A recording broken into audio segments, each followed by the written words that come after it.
България, какво си ти? Прашинка и безкрайност, земя, огнище, обич и небе. Светът е необятен по случайност, но в този свят аз имам само теб.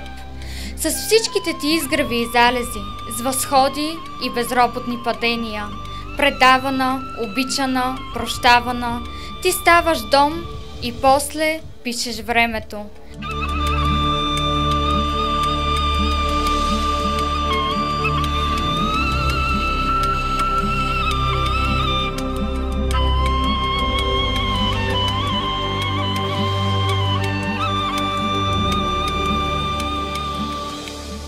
И влагаш в мечтите ни надежда, най-светлото през мрака преоткрила, а името ти, синоним на нежност, повтаря, че човек е дух и сила.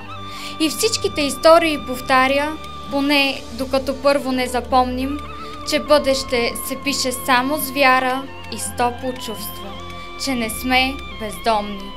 Такава си, избра да ме обичаш. Такава съм, избрах да бъда с теб. Една мечта, разцъфнало кокиче, земя, огнище, обич и небе.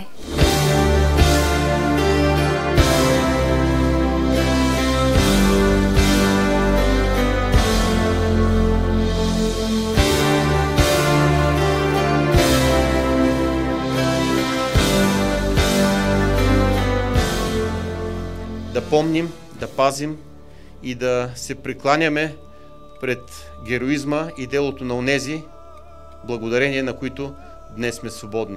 Бог да пази България! Честит празник!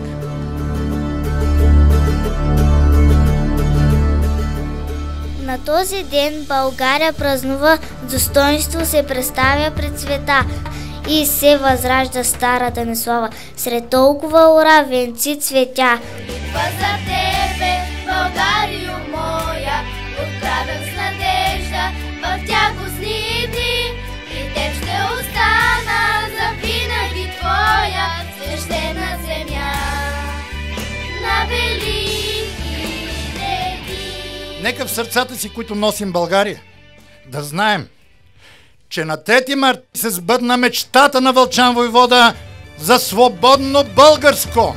Благодаря ти, дядо Вълчо! Това е истината! Винаги тук и заедно с България в сърцето! Обичаме се!